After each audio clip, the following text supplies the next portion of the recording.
Saudara-saudariku rahimani wa rahimakumullah, semoga kita semua senantiasa dimuliakan oleh Allah Subhanahu wa taala. Alhamdulillah kita diberikan kesempatan kembali untuk mempelajari ayat-ayat Allah Subhanahu wa taala. Semoga waktu, kesempatan, tenaga, biaya, pikiran yang diluangkan untuk bertafaqquh fid din ini diridhai oleh Allah Subhanahu wa taala. Kita bermohon semoga hamba-hamba Allah yang berkehidupan dimanapun dia berada sampai detik ini namun belum beriman, diberikan kemampuan, kekuatan baik dalam jiwanya pun dengan lisannya agar ia mampu bersyahadat sebelum wafat kembali kepada Allah Subhanahu wa taala.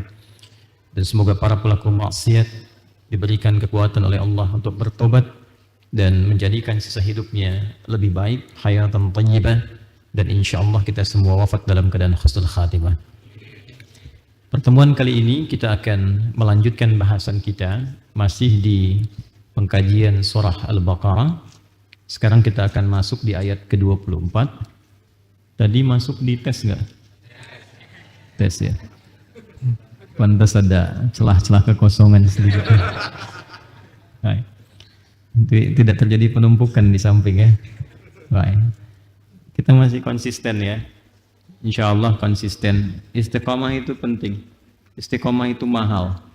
Saking mahalnya, bahkan Allah memerintahkan malaikat khusus untuk menjaga orang-orang yang istiqomah dalam ibadah. Bukan hanya kebaikan. Karena ada kebaikan yang belum diniatkan menjadi ibadah. Ada kebaikan yang diniatkan menjadi ibadah. Kebaikan yang diniatkan menjadi ibadah itu disebut ihsan namanya. Apa namanya? Ihsan. Nanti rumusnya di hadis Nabi Muhammad SAW di riwayat Imam Muslim nomor hadis yang ke-8.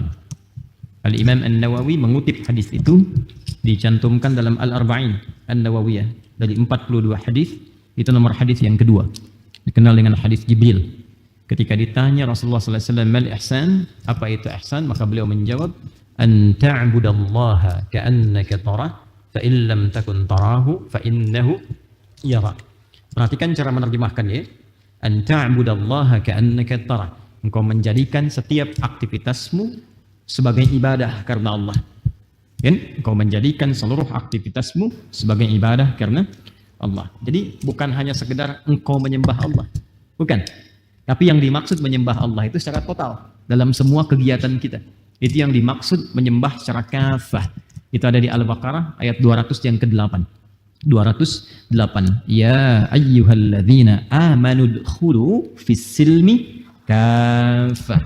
Jadi kalau kita beriman, imannya itu harus menyeluruh.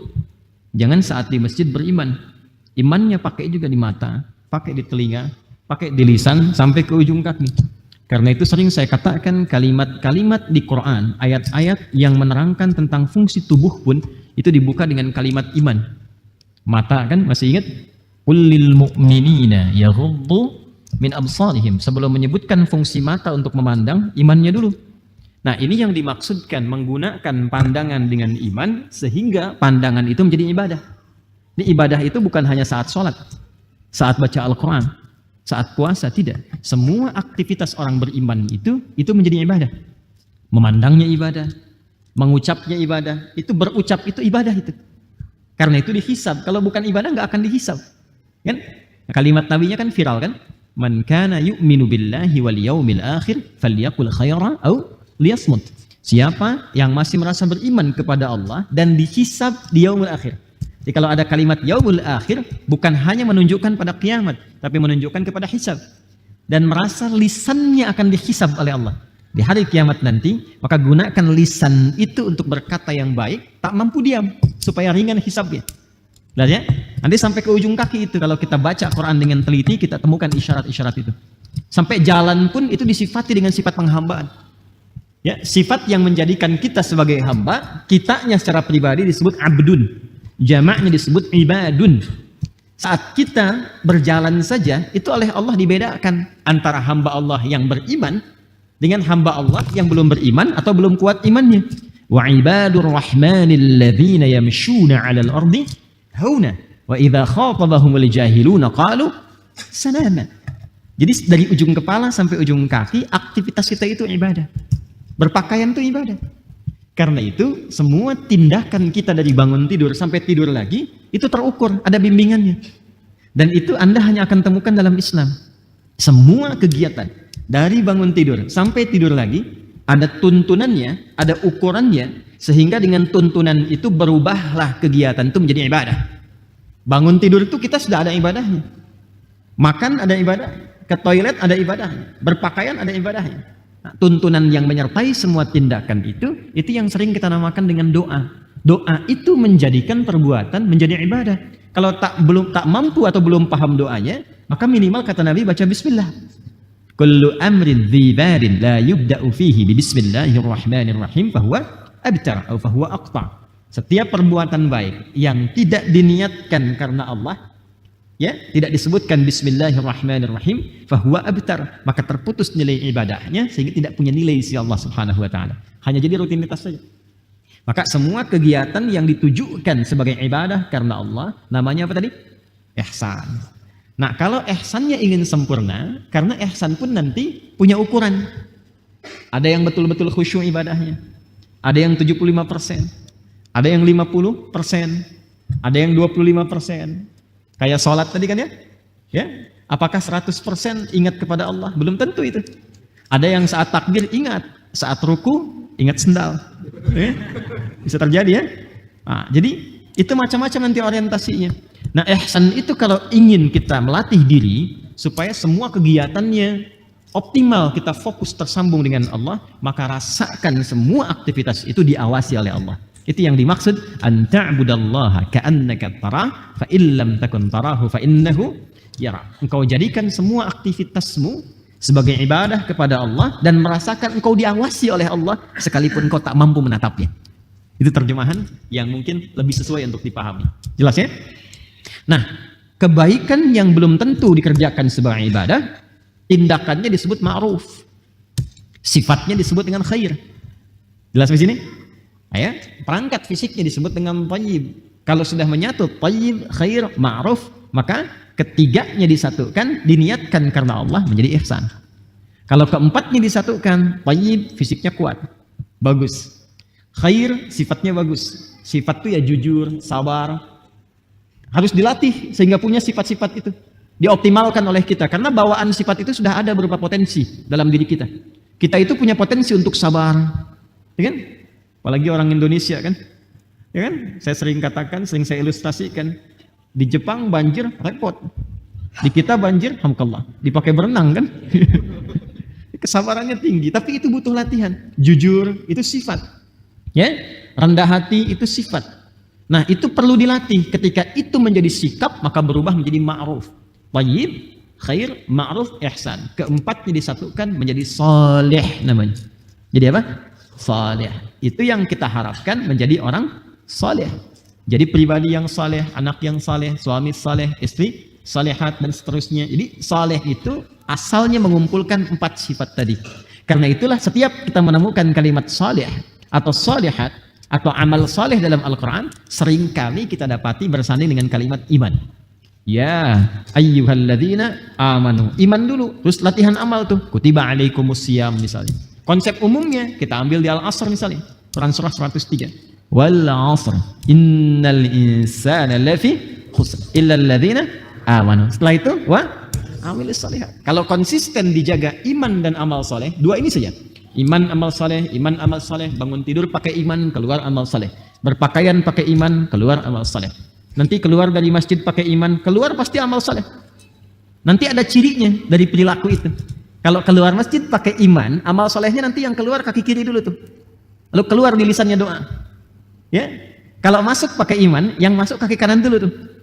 Tapi kalau imannya tipis, itu tidak memberikan pengaruh kepada bagian tubuh. Sehingga nanti secara otomatis tubuh kita itu nggak paham dibimbing oleh imannya. Karena tipis. Karena itu nggak ingat mana yang masuk. Mau kanan, mau kiri nggak sadar. Tapi semakin kuat imannya, dibimbing tuh. Kadang-kadang masuk kiri bisa ditarik lagi yang masuk kanan. Itu bisa terjadi.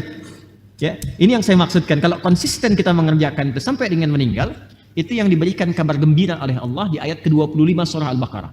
وَبَشِّرِ الَّذِينَ آمَنُوا amilus salihat, iman dan amal saleh, annalahum jannatin tajri min tahtihal anhar. Jadi masuk surga itu sesungguhnya sederhana rumusnya. Yang kompleks itu kadang-kadang prakteknya. Ya? Sederhana apanya?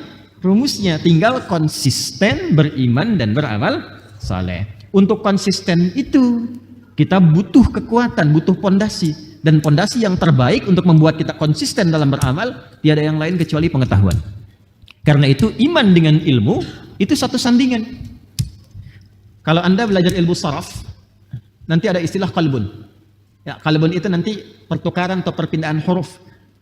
Kalau masuk ke ilmu lughah, nanti ada pendalaman di antara ahli lughah yang mengkaji tukar-tukaran huruf dalam kata. Itu nanti ada yang namanya Ibnu Jini.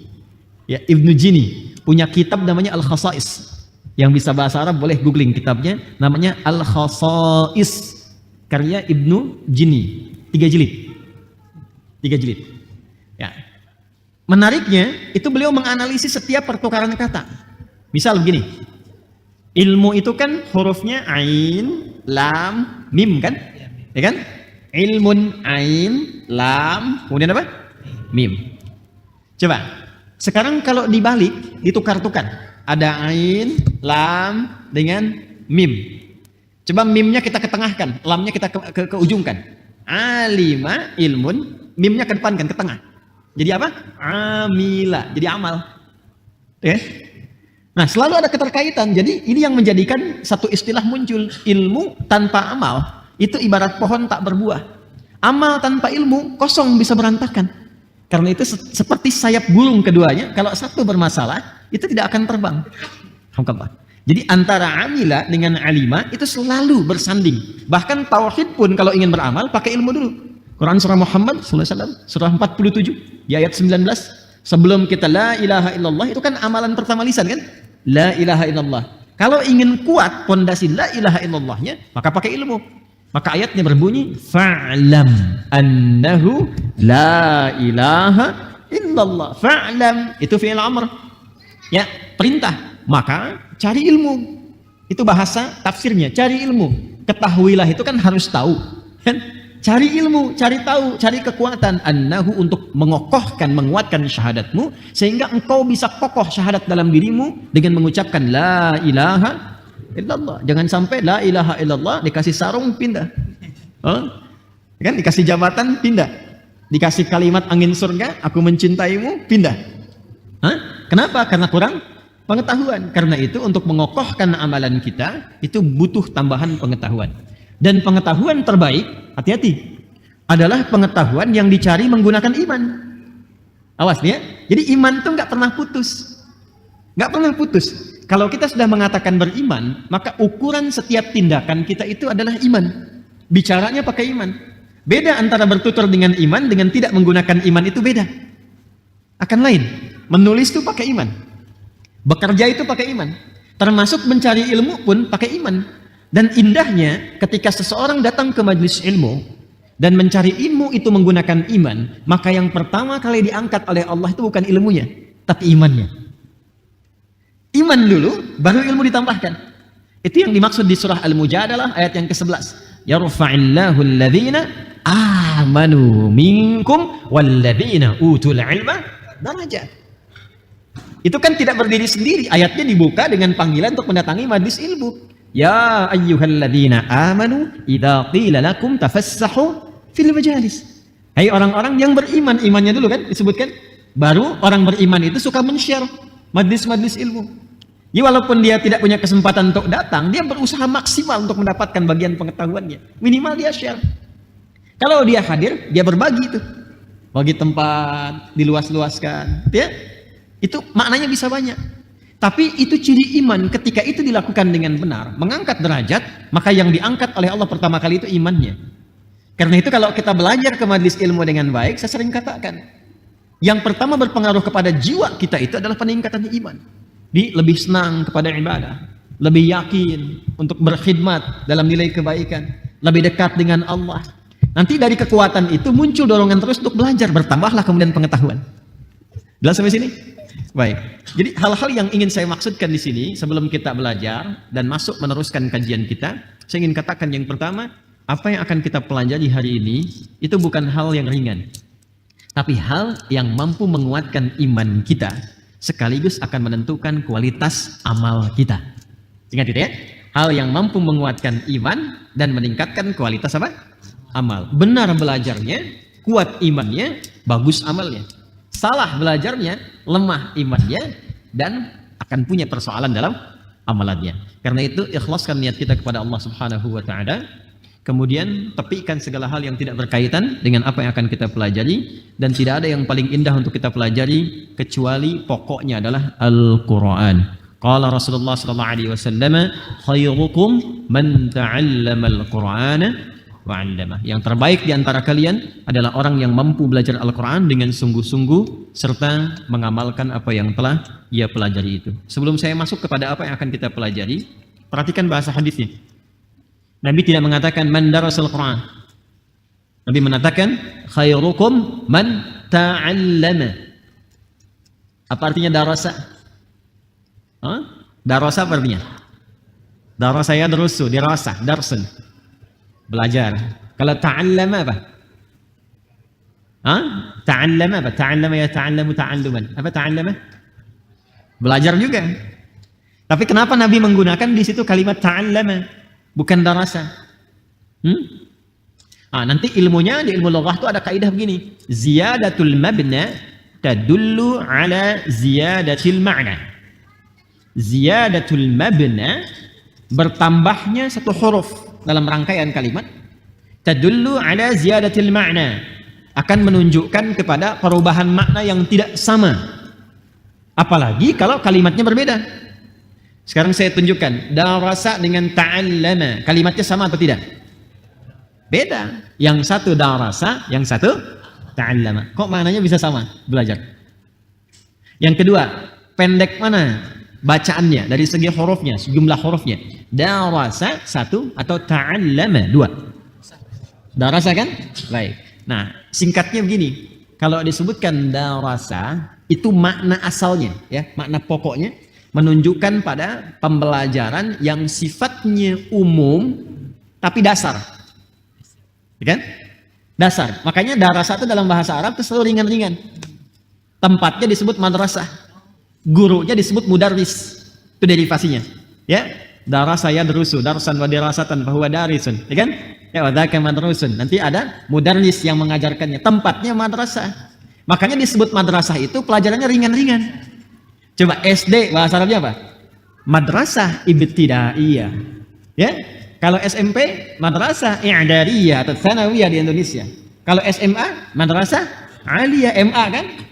Ya, beda kalau sudah masuk kampus, beda. Jadi kuliah, marhalah jami'iyah. Ya. Nah, karena itu kalau menggunakan kata darasa itu sifatnya masih ringan. Masih umum maknanya, tapi standarnya ringan. Tapi kalau sudah menggunakan ta'allama, apalagi pakai ta dan ada tasydid sebelum akhirnya. Pakai ta dan ada tasydid sebelum akhir. Ta di ilmu sharaf, kalau ada satu kalimat dibuka dengan ta, ya, saya sengaja tidak tuliskan dulu supaya Anda bisa memvisualisasikan dan bisa menuliskan pelan-pelan. Nanti kita cocokkan setelah Isya. Kalau ada satu kalimat dibuka, diberikan awalan ta, ya, misalnya tadi alima, kata pokoknya ain, lam, dan mim, ditambah ta di depannya. Maka kalau ada penambahan ta, di antara maknanya, banyak nanti maknanya, di antara maknanya menunjukkan pada satu hal yang dilakukan dengan serius dan sungguh-sungguh. Ya, kalau ada kata kerja mendapatkan awalan ta di depannya, maka informasi yang dimaksudkan kata kerja itu dimaksudkan pada pekerjaan yang dilakukan dengan sungguh-sungguh. Ta'allama diartikan belajar. Kenapa menggunakan ta? Memberikan kesan kepada kita bukan belajar yang biasa, tapi pelajaran yang dilakukan dengan sungguh-sungguh. Serius. Jadi kalau ada kalimat belajar menggunakan kata ta'allama, maka kesan yang ingin ditampilkan, hei, jangan sekedar belajar. Tapi belajar dengan serius. Belajar dengan sungguh-sungguh. Kalau ada tasydid sebelum huruf terakhir dalam bahasa Arab, Ta, ain, lam, mim. Ta'allama. Tasydidnya di huruf apa? Ta'allama. Tasydidnya di huruf apa? Lam kan? Huruf sebelum akhir kan? Ini menunjukkan pekerjaan yang dimaksudkan kadang tidak mudah untuk dilakukan. Kadang ada tantangan yang tidak mudah. Makanya ada tasydidnya. Tasydid itu kalau di ilmu standar bahasa itu menunjukkan dua huruf yang disatukan. Yang satu mati, yang satu hidup. Ta'al mati, lama hidup. Tapi kalau kita ngaji fikih lughah, yang ada tasydid itu dari kata syiddah. Syiddah itu sesuatu yang tidak mudah. Ada tantangan, kadang berliku, kadang keras dan sebagainya. Jadi apa yang saya ingin maksudkan? Kalau ada bahasa dalam hadis menunjukkan kepada pelajaran dan menggunakan kata ta'allama, ini memberikan kesan bahwa apa yang ingin dipelajari itu begitu penting. Biasanya kalau sesuatu istimewa, penting, maaf, tantangannya itu ringan atau tidak mudah? Tidak mudah. Kalau yang istimewa itu biayanya mahal atau ringan? Mahal ya? Tantangannya itu mudah atau berat? Berat. Tidak mudah. Sekolah kalau semakin bagus, istimewa, masuknya kan tidak mudah kan? Soal-soalnya tidak biasa kan? Karena itu butuh kesungguhan, butuh keseriusan. Ngaji Quran oleh Nabi disebutnya menggunakan kata ta'allama bukan darasa. Kata Nabi, khairukum man ta'allamal Quran. Yang terbaik di antara kalian dalam pandangan Nabi. Kalau Nabi sudah memandang baik, sudah pasti Allah pasti memandang baik. Ya kan? Ternyata untuk menjadi orang baik di hadapan Allah dan Rasulullah itu tidak murah. Mahal. Butuh perjuangan. Anda dianggap baik oleh bapak mertua saja kan butuh perjuangan, kan? Sekarang pengen dianggap baik oleh Rasulullah, butuh perjuangan kan? Ya. Jadi kata Nabi kalau ingin jadi baik itu ada perjuangannya, ada kesungguhannya, ada keseriusannya. Jadi mesti serius. Apapun yang ingin kita kerjakan, lisan ini kalau pengen jadi baik, berlatih untuk berkata yang mulia, hindari yang tidak baik. Maka kita berlatih menghindari yang tidak baik itu kan gak mudah kan? Ya kan? Baik, karena itu Nabi memberikan kesan yang pertama, kalau Anda ingin belajar Al-Quran, dan Quran ini clue-nya, ketika dipelajari dengan benar, sudah otomatis akan merubah pelakunya, yang belajar Quran itu akan merubah pelakunya otomatis menjadi orang baik. Itu standar dari Nabi. Jadi kalau ada orang belajar Quran, walaupun sekedar membaca saja, dan terus banyak membaca, tapi bacaan itu tidak merubah perilakunya menjadi baik, maka ada yang belum tepat dalam interaksi bacaannya dengan Al-Quran. Jelas? Kalau ada yang ngaji tafsir Al-Quran, tapi belum merubah perilakunya menjadi baik, maka ada yang belum tepat dengan pembelajaran dan kajiannya. Pun dengan hafalan Quran. Karena itu, clue dari Nabinya, belajar Quran yang benar, pasti merubah pelakunya menjadi baik. Tapi untuk mendapatkan itu, butuh kesungguhan. Butuh keseriusan, ada tantangannya. Siap insya Allah? Baik, di antara tantangannya masuk sini pun harus menghafal tuh. Saya lihat sekarang sudah mulai banyak yang masuk ya. Alhamdulillah. Bisa digeser nanti ya, geser sedikit supaya tidak terjadi penumpukan di sebelah sana. Boleh bergeser dan mudah-mudahan Allah Subhanahu wa taala memberikan kelapangan pada kita semua. Ya, mari kita mulai. Bismillahirrahmanirrahim. Ayat ke-24. A'udzu billahi minasy syaithanir rajim.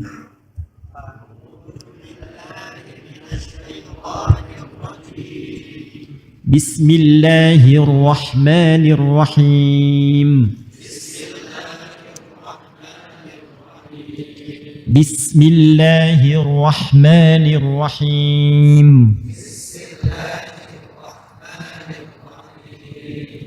فإن لم تفعلوا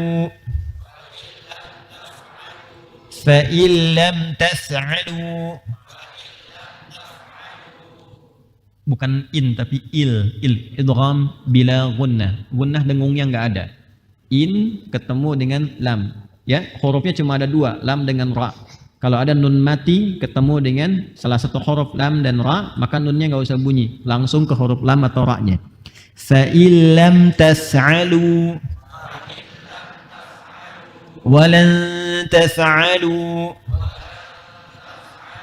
وَلَنْ تَفْعَلُوا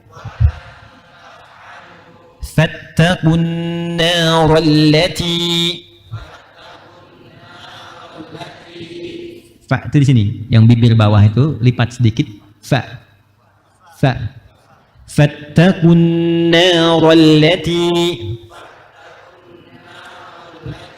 waquduhan nas wal hijarah. Haknya di sini, bukan di sini. Waquduhan nas wal hijarah. Uiddat.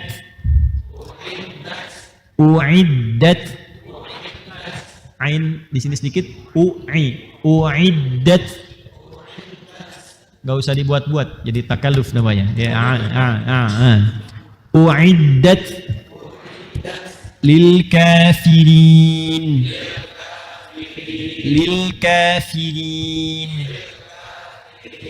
Fa in lam taf'alu ولن تفعلوا فاتقوا النار التي وقودها الناس والحجارة أعدت للكافرين. Baik, Astagfirullahaladzim. Kita mulai sedikit, nanti kalau satu masa saya masuk pada pembahasan, saya coba berikan ilmu tajwid yang praktis, tapi dengan metode pemahaman. Jadi maksudnya saya lebih senang Anda paham dibandingkan dengan Anda menghafal. Kenapa disebut jaiz, mad jaiz, munfasil? Kenapa wajib muttasil? Kenapa arid disukun? Kenapa namanya arid? Kenapa sukun? Dan seterusnya. Itu ada, kalau paham teorinya kita mudah untuk mencernanya. Sekarang perhatikan. Saya berikan gambaran dulu teman-teman sekalian sebelum masuk ke ayat 24. Masih ingat formulasi dalam penafsiran Al-Quran? Menafsirkan Al-Quran secara umum rumusnya itu menggunakan rumus 2S 1L. 2S 1L. S yang pertama apa, masih ingat? Siyaq. Ayat yang akan dipahami, dipelajari tafsirnya. Yang kedua apa? Sibaq. Apa kaitan ayat ini dengan ayat sebelumnya? Karena di Al-Quran itu tidak ada pada umumnya ayat yang berdiri sendiri. Selalu terkorelasi, imma dengan sebelumnya atau dengan setelahnya. Korelasi ayat 24 nggak bisa kita tafsirkan sendiri 24 saja. Lihat kaitan dengan ayat 23 sampai ayat pertamanya. Setelah itu ada L. Apa L di situ? Lihaq. Apa kaitan ayat 24 dengan 25, 26, 27 sampai surah An-Nas? Paham sampai sini? Baik. Saya ingin sedikit sekali memberikan gambaran seperti pernah saya sampaikan dan pertemuan lalu kita online, bahwa Allah Subhanahu wa Ta'ala setelah menerangkan tentang klasifikasi manusia pada umumnya berdasarkan perilaku sosialnya dan keyakinannya terhadap Al-Quran, maka dibagi ke dalam berapa golongan? 4 golongan. Ada orang baik yang ideal disebut dengan orang takwa. Yang kedua ada orang ingkar, bukan hanya ingkar perilaku tapi juga ingkar keyakinan. Yang ketiga ada orang ingkar perilaku, walaupun di lisannya mengatakan dia yakin. Dia mengatakan saya muslim misalnya, saya orang Islam, tapi perilakunya ingkar terhadap keislamannya. Dia tidak sholat, dia tidak zakat, dia tidak puasa, ya. Nah, bedanya dengan yang kedua itu ingkar keyakinan dan ingkar perilaku. Yang ketiga, ingkar perilakunya walaupun mengatakan yakin dengan keyakinannya. Yang keempat adalah golongan munafik. Mengatakan beriman, yakin, tapi hatinya berpenyakit. Dan itu menjadikan ia bukan sekedar bertentangan dengan ajarannya, tapi menyoal keyakinannya sendiri. Ingat ya, yang keempat ini beda dengan yang ketiga. Kalau yang ketiga, ingkar perilaku, tapi belum tentu dia menyoal agamanya. Dia muslim, mengatakan saya Islam, tapi nggak sholat, tapi dia tidak melecehkan agamanya, ya, tidak menyakiti agamanya, tidak menyoal ibadahnya, nggak pernah iseng menyoal tentang sholat, tentang jilbab, tentang macam-macam misalnya. Tapi yang keempat ini, dia mengatakan dia yakin, dia muslim, tapi ada penyakit di hatinya, bukan hanya perilakunya yang ingkar dengan ketentuan agamanya, tapi juga ada soalan-soalan yang bahkan menyakiti tuntunan agamanya. Paham di sini? Nah, maka Allah jelaskan itu semua termasuk ciri dan perilakunya dari mulai ayat pertama sampai dengan ayat 20 agar kita mampu satu mengidentifikasi diri kita sendiri. Dari 4 golongan ini kita ada di golongan yang kemana? Kita ada di golongan yang mana? Jelas?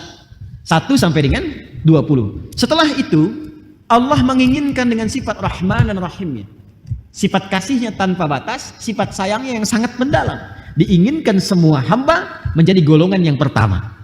Maka seperti pernah kita uraikan dengan detil, turunlah kemudian ayat ke-21. Lalu disampaikan argumentasinya, kenapa Allah menginginkan semua hambanya mengikuti tuntunannya, ibadah, supaya dapat menjadi golongan yang pertama, la'allakum tattaqun. Maka dijelaskan oleh Allah, saya yang paling tahu tentang kalian manusia, bahkan saya pencipta langit dan bumi, saya menyiapkan semuanya untuk dilakukan aktivitas di dalamnya. Maka turun ayat yang ke-22. Jelas? Nah, dalam rangka meminta semua hamba dengan sifat kasih dan sayang yang mendalam itu untuk menjadi hamba yang baik, maka perlu dituntun. Dan yang menuntun itu kan mesti sama ya. Kalau beda kan gak akan nyambung. Coba kalau manusia dituntun oleh malaikat, nyambung gak? Nyambung, tidak nyambung kan? Dimensinya tidak sama, wujudnya tidak sama. Ya, ini gambarannya ginilah. Jangankan malaikat. Maaf, Anda kalau ngasih contoh sama binatang, bisa diikuti nggak? Pergi besok ke Ragunan cari monyet. Gininya cara berpakaian yang bagus tuh begini gitu ya. Diikutin nggak sama monyet? Tidak ya? Baik. Coba ayam ya, sejinak-jinaknya tunjukkan pada ayam. Ayam, kalau mau makan gini, ambil yang paling dekat, baca bismillah. Ayam ikut nggak? Belum tentu, karena dimensinya tidak sama. Tapi induk ayam bisa memberi contoh pada anak ayam, ya kan? Kambing akan belajar kepada kambing lagi. Jadi kalau kita manusia butuh contoh, yang paling mudah untuk jadi contoh itu kan gampangnya yang bisa dilihat, bisa diamati, sesuai dengan keadaan kita juga, ya. Maka Allah kirimkan, Allah utus seorang rasul dari kalangan kita juga, sama-sama manusia, sehingga kelihatan mengalami hal yang sama dengan kita, makan juga, minum juga, tidur juga, berumah tangga juga, sehingga semua contoh yang akan ditampilkan itu sempurna contohnya, kelihatan dan dirasakan. Maka diutuslah seorang rasul dan diberikan oleh Allah satu petunjuk berkehidupan. Begini cara membimbing manusia supaya kembali kepada nilai ketaatan dan termasuk dalam golongan yang pertama. Jelas sampai sini? Hanya saat diutus rasul itu untuk mengajarkan petunjuk Allah, maka 4 golongan ini akan merespon dengan cara yang berbeda. Di antara sekian respon itu, di pertemuan terakhir ada orang-orang yang memang keras. Ini agak bingung nih, diajak jadi golongan istimewa, menolak dengan sangat keras. Ya. Bahkan di antara itu penolakannya bahkan ditunjukkan dalam bentuk bukan hanya kekerasan, tapi juga masuk kepada ancaman, masuk kepada tahap persekusi, bahkan eksekusi dan sebagainya, sehingga semua hal ini mesti oleh Allah Subhanahu wa taala diberikan pengingat yang lebih keras lagi. Maaf, kalau ada yang membahayakan, peringatannya keras atau biasa? Keras kan? Maka kita sepakat ya, setiap peringatan yang keras artinya membahayakan. Merokok membunuhmu misalnya. Ya kan? Merokok dapat melahirkan bahaya pada paru-paru, jantung, kanker misalnya kan? Baik, artinya bahaya tidak? Halo? Bahaya tidak? Bahaya ya? Baik, maaf kalau kita pakai pesawat mau landing di Indonesia dari luar negeri kan ada peringatan kan? Pakai narkoba hukuman mati. Ya? Pakai narkoba hukuman. Artinya setiap ancaman-ancaman yang keras menunjukkan perilaku itu berbahaya. Saat ada orang yang masih diminta jadi baik, difasilitasi, dimaafkan salahnya, diampuni dosanya, masih mengancam, maka turunlah ayat ke-24 untuk memberikan pengingat bahwa satu saat kamu ini akan wafat dan tempat kembali kamu itu bisa begini.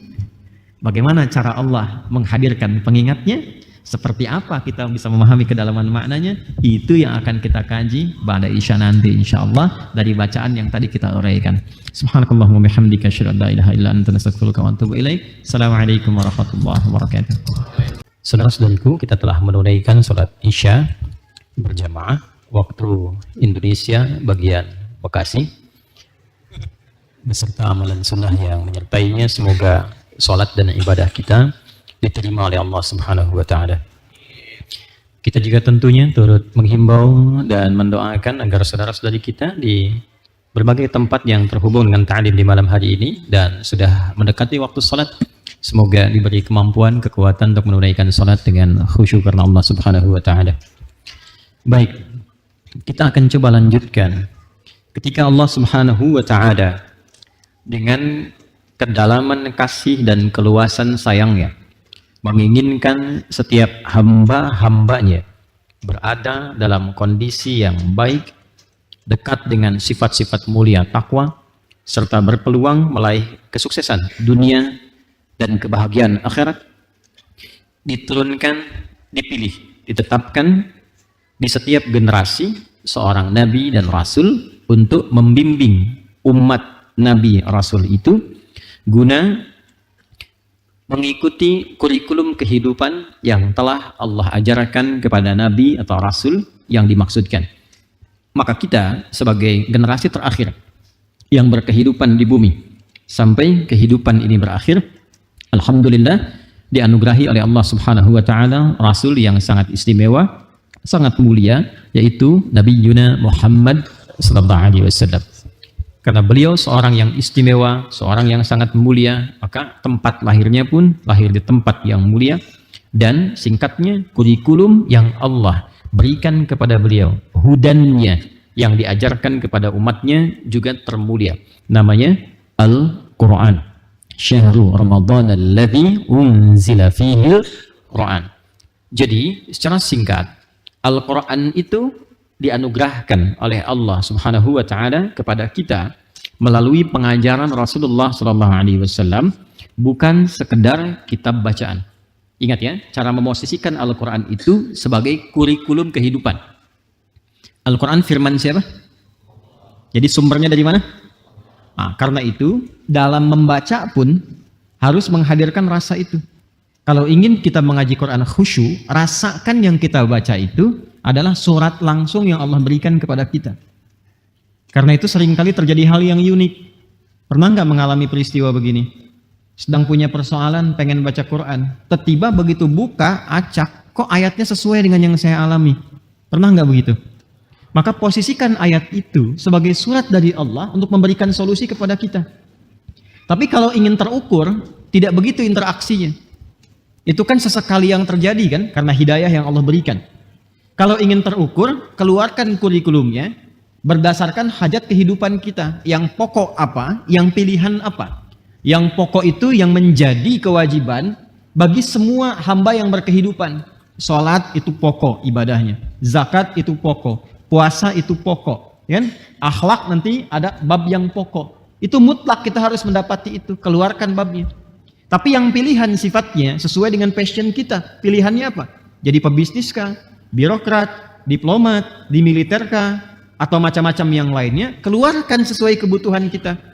Nanti cara memahaminya dan mempraktekkan itu semua, lihat bagaimana Nabi mengajarkan. Penjelasannya nanti oleh para sahabat dikodifikasikan, diteruskan kepada generasi setelahnya oleh para ulama di antara kalangan generasi itu, yang sahabat, yang tabi'in, yang tabi'ut tabi'in, dikumpulkan semua pengajaran itu. Penjelasan Qur'annya disebut dengan tafsir, penjelasan nabinya nanti disebut dengan hadis, prakteknya disebut dengan sunnah. Nanti pelajaran praktek implementasinya ada lagi babnya namanya sirah. Semuanya lengkap di kita itu. Tinggal bagaimana kita punya keinginan kuat untuk bisa mempraktekkan itu dalam kehidupan kita. Lengkap sekali. Ayatnya ada, hadisnya ada, tafsirnya ada, contoh prakteknya ada, orangnya pun kalau dilacak dengan sejarah disepakati ada. Ya, akan ditemukan ada. Mau dilacak pakai genealogi ketemu. Ali bin Abi Thalib radhiyallahu taala anhu, ya. Bagaimana cara mengetahui kalau beliau itu pernah hadir di bumi? Gampangnya kan ada keturunannya sekarang. Kalau dilacak nasabnya kan sampai kan. Jadi contohnya itu jelas di Islam itu. Petunjuknya jelas, kurikulumnya jelas. Dan semua itu diinginkan supaya manusia bahagia, sukses, dan puncaknya mengenal Allah Subhanahu wa taala. Jadi mohon maaf ya, pandai-pandai melihat diri kita itu dititipi apa oleh Allah. Mungkin di antara sekian yang hadir atau yang terhubung di malam hari ini, ada yang dititipi kedudukan. Yang ditanya itu bukan seberapa tinggi jabatannya, ingat itu. Seberapa besar pangkatnya bukan. Tapi yang akan ditanya dengan kedudukan itu, berapa banyak hamba yang telah Anda jadikan mereka kenal dengan Allah. Itu akan ditanya. Ya, harta juga begitu. Yang akan ditanya di hisab itu, Ingat ya, bukan berapa banyak yang dikumpulkan. Tapi dari sekian banyak yang dititipkan itu, berapa yang mampu mengenalkan kita dan orang-orang sekitaran kita dengan Allah. Makanya kita punya konsep zakat, konsep infak, bukan hanya untuk berbagi, tapi mengenalkan setiap yang dibagi itu supaya kenal dengan Allah. Makanya kalau ditanya, kok baik Pak begini? Bukan karena saya baik, tapi karena Allah memerintahkan saya untuk berbagi supaya kenal dengan Allah. Yang mahal tuh itu. Makanya ada fikihnya. Nah ini yang nuntun siapa? Rasulullah. Kurikulumnya dari mana? Hudan, Al-Quran. Dalam kondisi Allah menginginkan semua hamba pun jadi baik, masih ada yang menolak. Ya kan? Dan tanpa argumen. Di pertemuan lalu, dalam online kan saya jelaskan kan, sudah nuduh, nggak punya argumentasi. Menyoal, melakukan kekerasan. Raib kan? Maka turun ayat ke-23, wa in kuntum fi raibim mimma nazzalna ala abdina. Kalimat abdun di situ menunjukkan, awas, penekanan juga. Ya, pada apa? Pada aspek penuduhan kepada Rasulullah. Sudah menyoal Qur'annya, menyoal juga nabinya. Jadi menyoal Qur'an itu untuk merendahkan martabat Nabi SAW. Ya, kalau bahasa kekiniannya mendowngrade Nabi, sehingga nanti dengan disoal itu orang tidak percaya pada Rasulullah SAW. Nah, maka oleh Allah itu diarahkan kepada cara argumentasi yang rasional. Ini ciri khas insan beriman ya. Jadi kalau mengikuti ini betul-betul beriman. Keluar dari sini dipertanyakan keimanannya. Menyoal sesuatu boleh, memberikan pandangan lumrah. Tapi kata Al-Quran harus punya argumentasi yang positif. Sifatnya konstruktif, membangun, memberikan solusi. Jadi kalau diskusi silahkan. Tapi jangan pernah menyoal orang lain, merendahkannya, melecehkannya, menuduh, bahkan tanpa argumentasi. Dan tidak rasional. Itu ciri khas jahiliyah namanya. Jadi kalau sekarang ada orang yang gemar melecehkan, tanpa argumentasi, hanya sekedar menyoal, menuduh, tapi tidak ada argumentasi di dalamnya, maka itu mengulang perilaku jahiliyah. Ingat ya? Nah, jangan dipotong bagian ini ya. Harus disambungkan gitu ya. Nah, maka tipikal orang beriman tidak begitu. Kata Allah, hei argumentatif dong. Ya, kalau mau menyoal, punya dasar dong. Anda ahli bahasa. Anda mengatakan Quran produk manusia sama dengan yang lainnya yang di Al-Mudaththir yang pernah kita uraikan, ya kan? Mereka mengatakan ini buatan manusia, ini produk syair. Kalau begitu Anda pun bisa bikin satu aja, nggak usah banyak-banyak kata Allah. Ya, fa'tu bi suratim min mithli. Kalau perlu ajak kelompok kalian, ajak teman-teman kalian. Wad'u syuhada'akum min dunillahi in kuntum shadiqin. Nah, itu dalam rangka menyadarkan. Jadi indahnya di Quran itu ada uslub. Ini kalau kita belajar fikih Quran, terapannya begini. Di rumah tangga itu kan kadang-kadang nggak selamanya selalu ceria kan? Ya? Kadang-kala ada dramanya ya. Halo? Ya kan? Ada suami dengan istri atau orang tua dengan anak, gitu kan? Kadang-kala ada seperti itunya ya. Nah, maka kalau terjadi perdebatan atau diskusi di rumah tangga misalnya, dicontoh ya untuk ambil bab fikih ini, itu silahkan, yang penting argumentatif. Tapi narasi yang dibangun harus menyadarkan dan memberi solusi. Itu poinnya. Ya, narasi yang dibangun harus menyadarkan dan memberi solusi. Jadi kalau berdiskusi pun kalau merasa benar, datangkan argumen. Tapi bukan untuk merendahkan. Ya, bukan untuk merendahkan pasangan, menjatuhkan kehormatan anak atau orang tua. Kadang-kala kan ada orang tua pokoknya pengennya diikuti kan? Halo? Mana wajahnya tuh? Ya. Tidak menerima perdebatan, hanya menerima ketaatan. Kamu nggak dengar mama ya? Jewer gitu kan? Padahal mungkin argumentasinya benar. Ya, itu kalau kita ngambil spirit fikihnya dalam sekali. Ya, kata Allah nyoal silahkan, berargumentasi boleh, tapi yang positif dan tidak menjatuhkan. Ya, tapi kalau tak mampu jangan lakukan itu. Tapi ternyata masih dilakukan juga. Dan tingkatnya makin tinggi. Saya kembali ke jahiliyah ya. Kembali ke jahiliyah. Jadi makin tinggi, baik yang di Mekah ataupun yang di Madinah. Kalau yang di Mekah orang-orang ingkar, kalau di Madinah itu ada dua kelompok. Satu kalangan munafik, yang kedua koalisi munafik dan orang-orang ingkar. Antara kafir dan munafik. Itu yang terus menyoal. Maka saking sayangnya Allah, turunlah ayat yang ke-24 ini. Ya, kalau bisa kita istilahkan, ini ancaman akhirnya. Seakan mengingatkan kepada kita semua, jangan begitu. Sampai kapan mau dipertahankan sikap seperti itu? Apa nanti mau dibawa sampai dengan wafat? Ingat loh, kalau kamu begitu sampai dengan wafat, tempat pulangnya akan begini. Dan kamu akan menjadi begini. Orang-orang yang mempertahankan keburukan selama hidupnya dan senang mewariskan keburukan itu kepada orang lain, kalau dia tidak bertobat, maka diturunkan peringatan terakhir oleh Allah. Dan sentuhannya dalam sekali. Jangan begitu. Apa kamu mau seperti itu sampai dengan wafat? Kalau engkau pertahankan dan yakin aku adalah Tuhan yang menciptamu, maka ketika engkau pulang dengan keadaan begini, tempatmu akan begini. Mumpung masih hidup, segera taubat. Makanya indah ayat Quran itu. Cuma ada aja yang ngeyel gitu kan. Nah, karena itu kita bahas dulu keindahan ayatnya, baru kita turunkan setiap hurufnya. Bismillahirrahmanirrahim. Ayat ke-24. Paham tidak? Halo, paham? Baik, kalau gitu ya sudah kita tutup ya. Sudah paham ya. Baik, bismillah.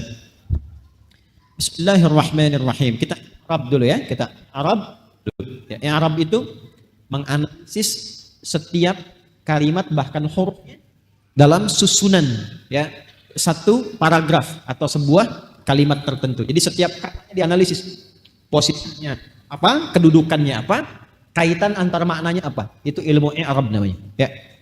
Kita turunkan sebentar. Fa illam tas'alu. Nah, saya agak percepat ya. Saya pakai campuran aja khatnya. Walan taf'alu fattaqun nar allati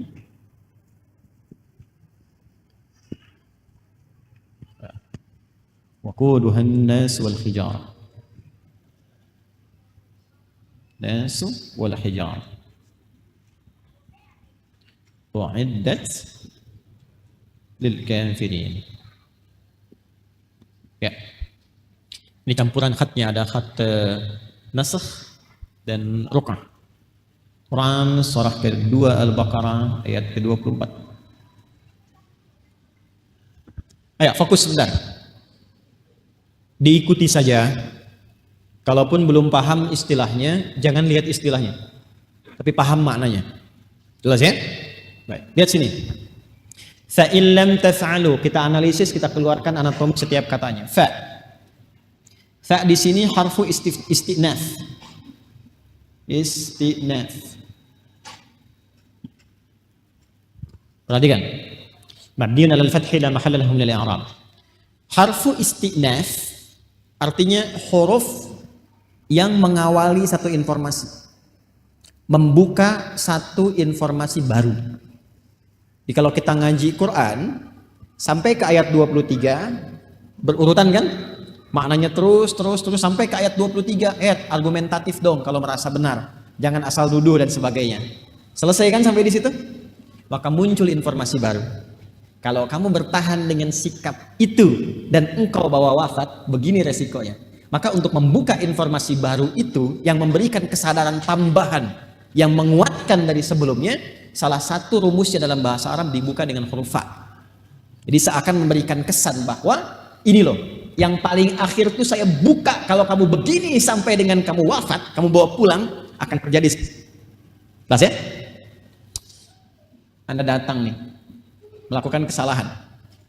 Jangan Anda lah ya, yang lain misalnya. Di kantor ada orang salah, diingatkan SP1, SP2, surat peringatan kan? Begitu kemudian kesalahan lagi, Anda undang, Anda katakan, kalau kamu masih begini, kamu bisa keluar dari perusahaan ini. Bukan hanya keluar, kamu kena pidana, kena kurungan, anak-anak kamu kena bully, istri kamu bisa menderita. Bayang. Kira-kira kalimat itu ketika disampaikan, maknanya lebih kuat sebelumnya atau tidak? Lebih kuat kan? Baik, untuk membuka informasi yang menekankan itu, satu informasi baru, maka salah satu rumusnya gunakan huruf fa di depannya. Namanya harfu istinaf. Nah, tapi harus jeli, tidak setiap fa itu istinaf, ada ataf misalnya, macam-macam. Kayak yang Ali Imran ayat 39 dibuka dengan fa fanadatul malaikatu, itu bukan istinaf. Ya. Saya kembalikan ke sini. Jadi ketika dibuka dengan huruf fa, Al-Baqarah ayat 24 ini seakan memberikan kesan kuat yang baru untuk mengingatkan kepada orang-orang yang seringkali menyoal tanpa argumentatif, apalagi yang disoal itu kurikulum yang Allah telah firmankan, Al-Quran.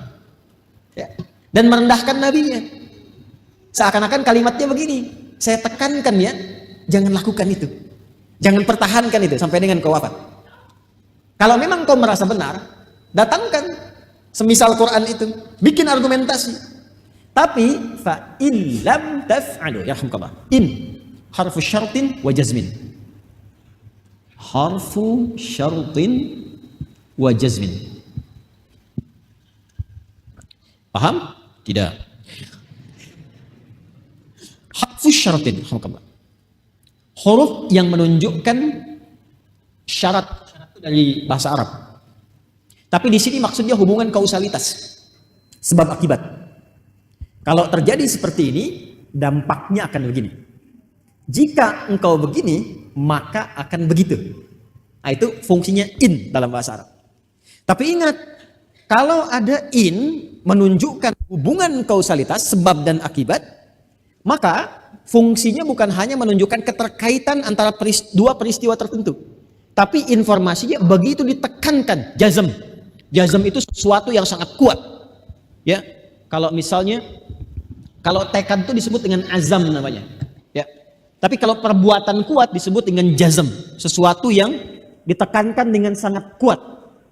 Jadi seakan Allah ingin mengatakan, hei, aku sampaikan kepadamu ini, jika kamu begini, aku tekankan ya. Itu maksudnya. Allah itu kalau sudah mengingatkan, penting tidak? Kuat tidak? Jadi mengingatkan biasa saja sudah kuat, apalagi dengan menggunakan jazm. Ini, Allah kalau menyampaikan sesuatu bermanfaat tidak? Ya, penting tidak? Tanpa bersumpah pun sudah penting. Jadi kalau Allah bersumpah, lebih penting lagi kan? Ya kan? Wal asr, ya kan? Ya? Wal asr. Innal insana lafi, mudah bagi Allah mengatakan innal insana lafi, tapi karena ingin menunjukkan pentingnya itu dipakai sumpah. Nabi dijadikan bagian dari sumpah. Ada 3 nabi dibuka di satu surah sebagai sumpah risalahnya. Nabi Isa alaihissalam, Nabi Musa alaihissalam, Nabi Muhammad sallallahu alaihi wasallam, untuk menunjukkan betapa istimewanya penciptaan kita sebagai manusia. Surah At-Tin, surah 95. Wat-tini waz zaitun, tempat Nabi Isa alaihissalam menerima risalah. Watu risinin, tempat Nabi Musa alaihissalam menerima risalah. Wa hadzal baladil amin, tempat Nabi Muhammad sallallahu alaihi wasallam menerima risalah. Ini 3 risalah yang paling istimewa dijadikan sumpah oleh Allah untuk menunjukkan keistimewaan penciptaan kita. Laqad khalaqnal insana fi ahsani taqwim. Saya ingin mengatakan, kalau ada satu huruf tertentu digunakan membuka sebuah informasi, ini menunjukkan bahwa informasi yang dimaksudkan tidak main-main. Paham? Jadi ini Allah serius. Ya. Lam harfu jazmin wa nafyin wa qalbin. Ya. Harfu jazmin wa nafyin wa qalbin. Wah, ini makin mantap ini. In dengan lam punya kesamaan fungsi, salah satunya jazm. Ini sering dalam bahasa Arab begini. Kalau ada 2 huruf berbeda tapi punya fungsi yang serupa, dihadirkan keduanya, ini memberikan kesan bahwa informasi yang disampaikan memang bukan main-main, sangat penting, luar biasa. Contoh begini. Kalau ada orang ragu, orang Arab itu menggunakan pembuka huruf dengan menggunakan qad misalnya, qad, supaya yakin. Harfu tahqiq, wa taqrib, wa taukid. Qad. Aina Ustaz Ali Hidayat? Mana Ustaz Ali Hidayat? Awatin. Beliau sudah datang. Ah, masa sih gitu kan? Maka dikatakan, hei, huwa qad ata. Beliau benar-benar sudah datang pakai qad. Tapi kalau masih ragu juga, maka tambahkan dengan fungsi yang serupa tapi jadi 2. Kan kalau qad jadi nggak enak kan? Qad gitu kan? Nggak enak kan? Huh? Maka pakai lam misalnya, laqad. Ya. Menghafal Quran itu mudah atau sulit? Saya ulang ya. Menghafal Quran itu mudah atau sulit? Kalau mudah, kenapa belum hafal sampai malam ini? Huh? Menghafal Quran itu mudah atau sulit? Masa? Huh? Kalau sulit, kenapa ada anak kecil bisa hafal? 4 tahun hafal, Anda 40 tahun belum bisa hafal. Ya? Baik, kalau dikatakan mudah, harusnya memang mudah.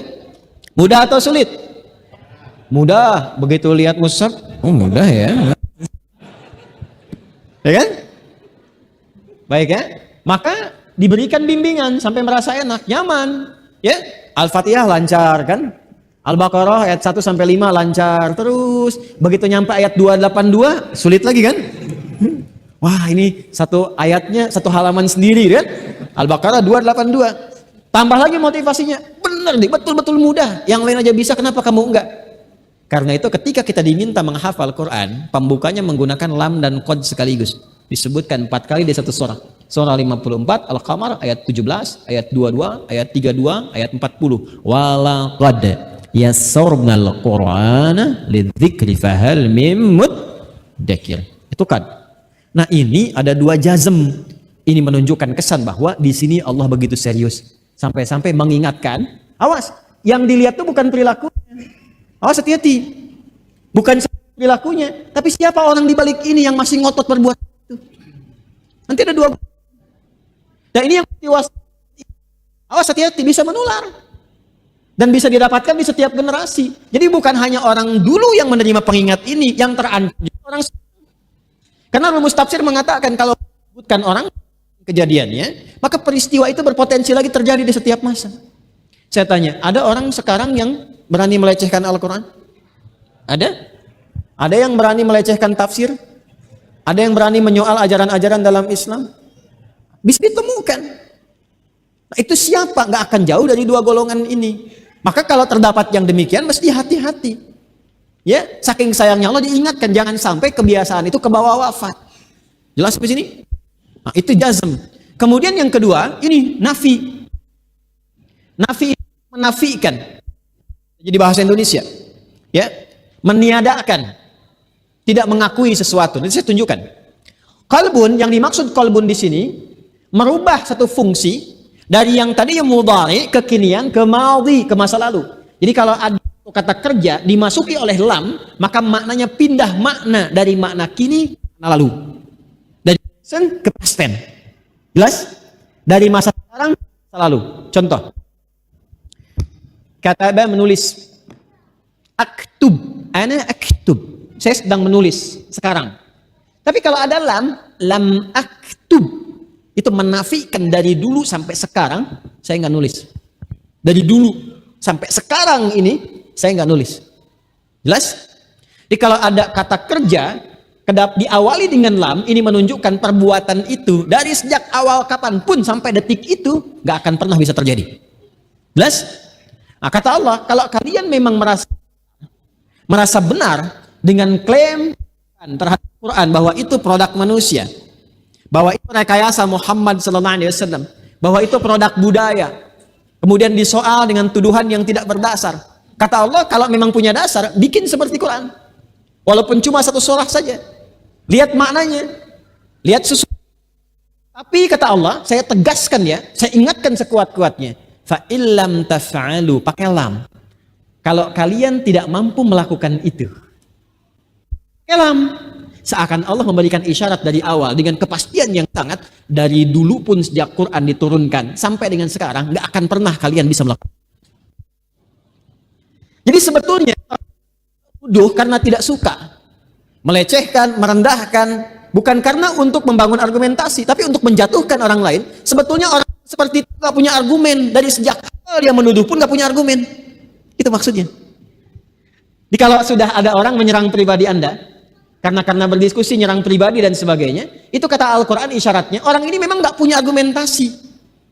Ya, dari awal itu memang ingin merendahkan, ingin menjatuhkan.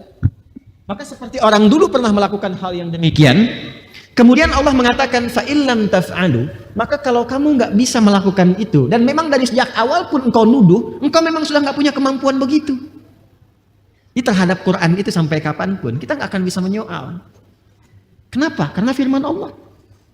Ya, karena firman Allah. Begini, maaf ya, manusia punya karya. Halo? Manusia punya karya? Binatang punya karya enggak? Punya. Itu burung bisa bikin sangkar sendiri. Burung punya karya kan? Tapi bisa enggak satu waktu karyanya burung menyamai manusia? Halo? Burung sadar tak akan mampu menyamai karyanya manusia. Karena itu nggak pernah ada burung mencela manusia. Halo? Pernah dengar burung mencela manusia? Hah? Burung beo sebeo-beonya, kan? Nggak pernah mencela manusia kan, kecuali manusia itu sendiri yang mengajari kan? Ya, begitu ya. Kenapa? Karena memang makomnya di atas itu. Karena produknya produk manusia, bukan produk burung. Kalau produknya produk burung, sesama burung itu bisa saling berlomba di situ. Ya, produknya kambing sesama kambing bisa bersaing. Apalagi? Hah? Pokoknya semua produk binatang sesama binatang bisa bersaing. Produk manusia sesama manusia bisa bersaing, tapi tidak pernah produk manusia bisa kemudian disaingi oleh binatang atau binatang berniat menyaingi produk manusia. Nggak bisa. Levelnya makomnya nggak sama. Pun demikian kita nggak bisa nyoal Quran karena Quran itu bukan produk manusia. Quran itu firman Allah Subhanahu wa taala. Karena itu Allah sudah memberikan statement, sudah berfirman, orang-orang yang menyoal Quran itu sebetulnya dia menyoal itu karena tidak mampu. Itu tipikal manusia begitu. Ada bagian dari hal buruk yang melekat pada manusia. Kalau nggak mampu itu suka menyoal. Kalau nggak mampu suka menuduh. Apalagi kalau terdesak itu cara menghindarnya dengan menyoal. Itu sudah fitrah itu. Ya, jadi kalau Anda berdiskusi tiba-tiba ada yang menyoal Anda, menjelek-jelekan Anda, itu karena tak mampu berargumentasi. Tapi indahnya Quran, solusinya gimana kalau yang menemukan begitu? Ada caranya juga. Kenapa diam? Halo? Ingat sesuatu? Hah? Balik ke sini. Maka kata Allah, fa illam taf'alu, hei, aku ingatkan. Kalau engkau nggak mampu membuat semisal Quran itu, dan memang nggak akan mampu, kata Allah itu. Dari dulu pun sejak engkau menyoal nggak akan mampu. Karena itu apa? Teruskan kalimatnya. Masih ingat? Jazamnya kan menafikan yang dulu sampai saat itu kan? Kalau sampai saat ini saja, yang depan bagaimana? Kalau kalimat Qurannya cuma sampai sini, fa illam taf'alu fattaqun nar allati waquduhan nas wal hijarah. Misal, kalau cuma sampai sini, maka akan ada peluang yang masa depan bisa. Ya? Maka kalimatnya sempurna ketika Allah berfirman, fa illam taf'alu wa lan taf'alu. Pakai lan. Lan harfu nafyin wastiqbalin. Ya.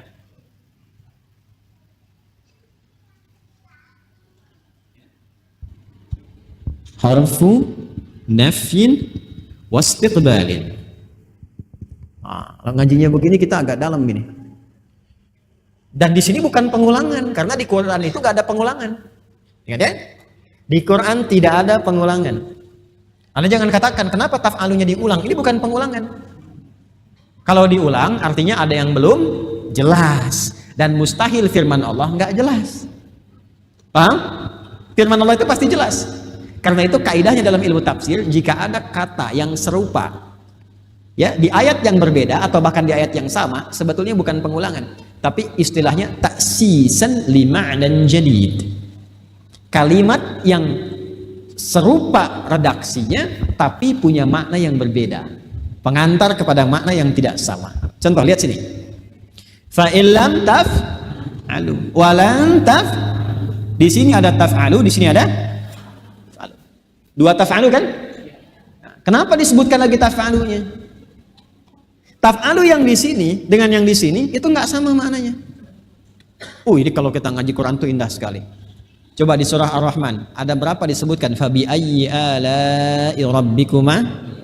Berapa kali disebutkan? Itu antara yang satu, kedua, dua, ketiga, tiga, keempat sampai yang akhir maknanya nggak sama, beda semua. Makanya nggak bisa hilang. Ya Allah kok disebutin lagi? Tadi kan udah, kan nggak bisa gitu. Ya, nggak bisa, karena setiap maknanya itu berbeda. Nah ini poinnya. Yang di sini menunjukkan perbuatan yang lalu, ya, sampai masa sedang terjadi. Present, past tense, present tense. Ini yang dulu sampai sedang terjadi. Sedangkan lan menunjukkan sesuatu yang berlangsung di masa depan, future, continuous to future, berlangsung terus sampai masa yang akan datang. Jadi Allah ketika berfirman menghadirkan kata lan di sini memberikan kesan sampai kapanpun, dari dulu, sekarang sampai nanti pun tidak akan pernah ada orang yang bisa menyoal Quran dengan mendatangkan argumentasi yang benar. Tidak akan pernah ada yang bisa membuat Al-Quran. atau menyerupai Al-Quran. Maka kalimatnya berbunyi fa illam taf'alu wa lan taf'alu. Sampai sini dulu. Ya. Jadi orang-orang yang menyoal, yang menuduh, yang melecehkan Nabi Muhammad SAW, ya, pada umumnya kata Allah yang nggak bisa berbuat seperti itu. Nabi Muhammad orang baik bukan? Baik. Abu Jahal itu sejahal-jahalnya, ya, itu mengakui Nabi sebagai orang baik. Orang baik loh. Cuman karena ketakutan saja, pengaruhnya hilang dan punya rasa dendam. Karena sosok yang dicintanya menikah dengan Nabi Muhammad SAW, Sayyidah Khadijah. Hati-hati ya, cinta tertolak kalau tidak dikelola dengan baik kadang menghasilkan dendam. Ya, itu Abu Jahal se-Abu Jahal-jahalnya mengakui orang baik. Abu Lahab, ya, itu pun mengakui Nabi Muhammad SAW sebagai orang yang baik, keponakan yang baik, keponakan yang mulia. Cuman karena faktor-faktor yang lain menolak risalah Nabi. Ya. Jadi sesungguhnya orang-orang yang menyoal Quran atau merendahkan Nabi pun itu umumnya bukan karena Nabinya salah. Itu poinnya.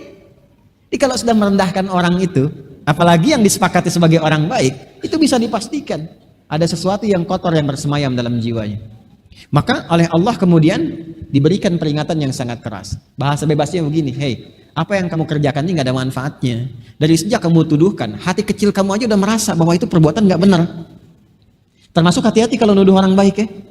Kalau ada orang disepakati baik, tiba-tiba misalnya ada orang menuduhnya, dan dia sudah meyakini sebetulnya orang itu baik, itu pasti cuma dua hal. Kalau bukan karena ada kepentingan yang kotor, atau ada untuk melindungi perbuatan-perbuatan buruk yang tidak ingin terungkap, biasanya begitu. Umumnya begitu. Itu yang terjadi pada orang-orang yang menyoal Al-Quran dan Nabi Muhammad SAW. Lalu kata Allah apa yang dilakukan? Apa yang disampaikan oleh Allah? Jangan lakukan itu.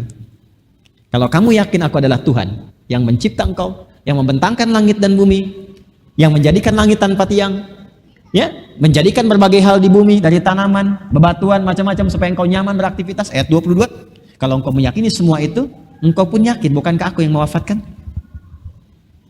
Maka dari itu taubat. Allah itu taubat.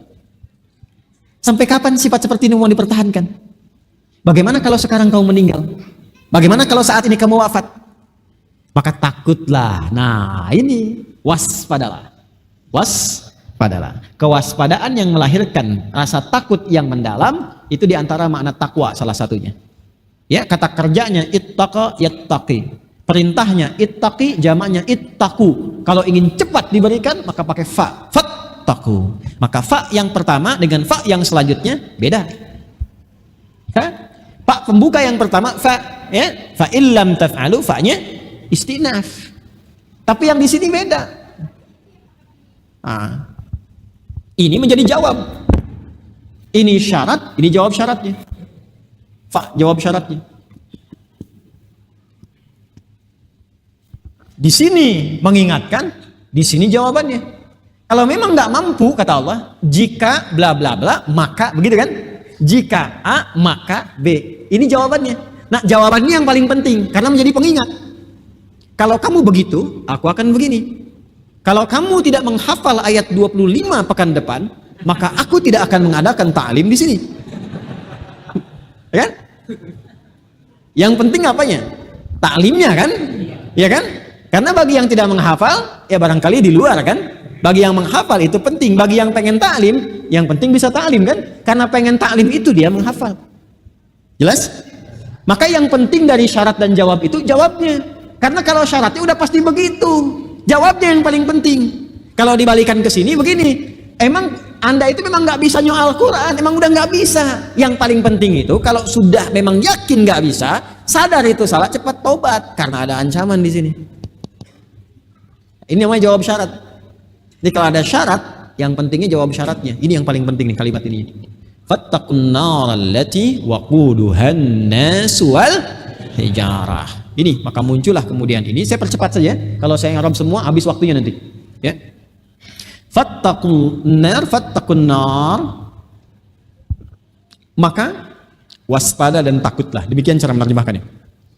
Maka waspada dan takutlah.